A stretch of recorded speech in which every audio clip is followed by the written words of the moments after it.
₹35 का stop loss, 34 और eventually 42 तक का टारगेट आपको यहाँ पर बनता दिख जाएगा। लेकिन इंटरग्लोब एविएशन, इसमें दमदार नंबर्स हमने वैसे तो आते हुए देखे हैं, लेकिन आगे इसमें आएगी तेजी या फिर मंदी, ये अब सबके जहन में सवाल है। और यही उलझन दूर करने के लिए हम आपके लिए लेकर आए हैं बुल वर्सेस बेयर, जहां पर वरुण और कुशल की भिड़ंत होने वाली है। भिड़ंत मतलब तो चलिए आइए जुबानी जंग की शुरुआत की जाए कुशल के साथ।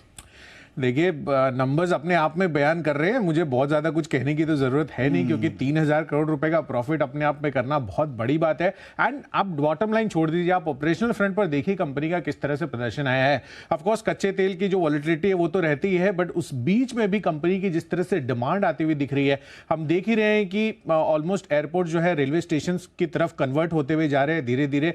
कितने सारे लोग आपको एयरपोर्ट्स पर नजर आते हैं, तो डिमांड जो है वो लगातार हिटिंग थ्रू द रूफ है, और इस वजह से जो सबसे बड़ा प्लेयर है मार्केट में उनको सीधा सीधा फायदा होता हुआ दिख रहा है, और वो नंबर्स में रिफ्लेक्ट कर रहा है। कुशल, मुझे समझ में नहीं आता कि इंटरग्लोब एविएशन प्लेन उड़ाता है कि पतंग उड़ाता है, क्योंकि जिस हिसाब से हर क्वार्टर इनकी कटती है ना, समझ में नहीं आता। इस बार अगर आप देखेंगे तो मुनाफा है, पिछले बार कम मुनाफा था, उसके पहले घाटा था, फिर कभी मुनाफा, फिर कभी घाटा। तो समझ में नहीं आता इस कंपनी के साथ चल क्या रहा है, वो सबसे बड़ी दिक्कत है। और अनसर्टेनिटी जो है ना, वो मार्केट को पसंद नहीं आती है कुशल। इस बार प्रॉफिट आ गया, चल गया, अगले बार घाटा आ जाएगा, फिर 10% आपको नीचे मिल जाएगा। ये सबसे बड़ी दिक्कत की बात है। देखो, यहाँ पे सिनेरियो ये है वरुण की नंबर्स के पर्सपेक्टिव से आप वॉलिटिलिटी कह सकते हैं कि 100% हो सकती है। काफी सारे ऐसे भी स्टॉक्स हैं जहां पर वॉलिटिलिटी लगातार हमें देखने को मिलती है, बट स्टॉक प्राइस में लोगों का जो पैसा बन रहा है यहाँ पर 1500, 1600, 1800 रुपए के भाव से ये ट्रेड कर रहा था, और अब आप देखिए 3000 के पार हो गया है स्टॉक। तो मार्केट कैप तो ऑलमोस्ट डबल ही हो गई है सीधे सीधे। बट ऑफकोर्स आपको ये भी देखना है कि कंपनी की जो लीडरशिप है, इतने कॉम्पिटिशन आने के बावजूद भी यहाँ पर मेंटेन है। 60% के ऊपर इन्होंने मार्केट शेयर अभी भी बरकरार रखा हुआ है। No doubt share price double हो गया, डबल तो नहीं हुआ, उससे थोड़ा कम ही है, लेकिन मार्केट भी डबल हो गया। तो इससे ज्यादा स्टॉक आपको मिलेंगे जो 4-4, 6-6 गुना हो चुके हैं। ये तो अभी डबल ही हुआ है, और कंपटीशन इसको आगे बढ़ने नहीं देगा। आप देखिए जिस तरह से टाटा आ रहा है, विस्तारा, एयर इंडिया, लगातार आप देखिए जिस तरह से कंपटीशन बढ़ते जा रहा है, मुझे डाउट है, पता नहीं प्रॉफिट करेंगे कि नहीं करेंगे। जैसे कि मैंने कहा, पता नहीं, प्लेन उड़ाते, पतंग उड़ाते, क्या करते यही जाने, लेकिन बहुत वॉलेटाइल है।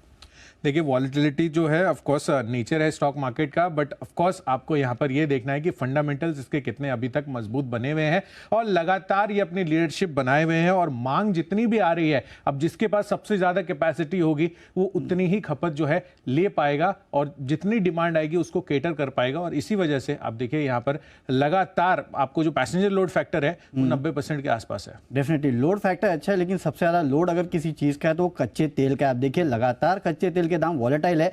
यहाँ से अगर और बढ़ गए तो कहते हैं जैसे हमें जीने के लिए ऑक्सीजन चाहिए, इनको पेट्रोल चाहिए, खत्म हो गया, बढ़ गया, क्या करेंगे, फिर मार्जिन घट जाएगा। भाड़ा बढ़ाएंगे भाड़ा बढ़ाएंगे, जाएगा कौन? सबसे बड़ी दिक्कत की बात यही तो इंटरेस्टिंग चीज है ना वरुण की, डिमांड इतनी है कि कोई भी प्राइस लेवल पे लोग जाने को तैयार हो रखे हैं अभी। और इसी वजह से शायद मॉर्गन स्टैनले यहाँ पर अभी भी बुलिश व्यू अपना बनाए हुए हैं, ओवरवेट रेटिंग दे रहे हैं, और टारगेट भी 3745 रुपए से बढ़ाकर सीधा 4000 के पार अब तो कर दिया, 4145 प्रिसाइसली। देखिए मेरे जैसे काफी लोग हैं जिनका प्लेन छोड़िए, ट्रेन पे फोकस है। 2026 में बुलेट ट्रेन आ जाएगी, सोचिए प्लेन के स्पीड से भागने वाली ट्रेन आएगी, और इसके लिए कहीं ना कहीं जेफरीज अंडर परफॉर्म कर लगी। बुल वर्सेस बेयर करेंगे डेफिनेटली, लेकिन उसके लिए समय है। फिलहाल तो जेफरीज 2500 का टारगेट दे रहा है, और कहीं ना कहीं बेरिश है इस काउंटर पे।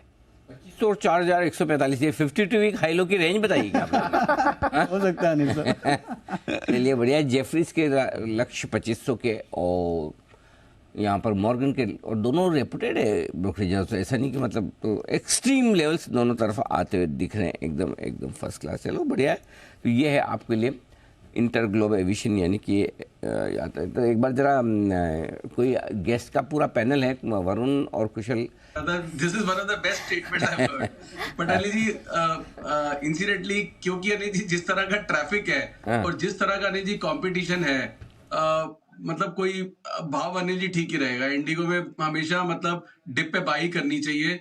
मतलब ये सारी दिखते हैं अनिल जी, ये तो दिखते हैं, तो प्रॉफिट लॉस की छोड़ो, जिस तरह की ट्रोलिंग होती है, जिस तरह की अनिल जी लोग गालियां देते हैं, जिस तरह के वीडियो बना के वायरल होते हैं, जिस तरह की अनिल जी हाथापाई शुरू हो गई है, वहां तक हो गया है। लेकिन अनिल जी वो सारी चीजें एक तरफ है, कोई तोड़ नहीं है। मतलब there is no shortcut to travel, there is no shortcut to availability of seats, and there is no shortcut to the price. मतलब जो बढ़ रही है बहुत मतलब बुरा हाल हो जाता है अनिल जी। अभी तो मतलब दिल्ली बॉम्बे की टिकट्स अगर आप कराओ अनिल जी, जो 10-11 हजार की रिटर्न होती थी 18-18, 20-20 हजार की हो गई है।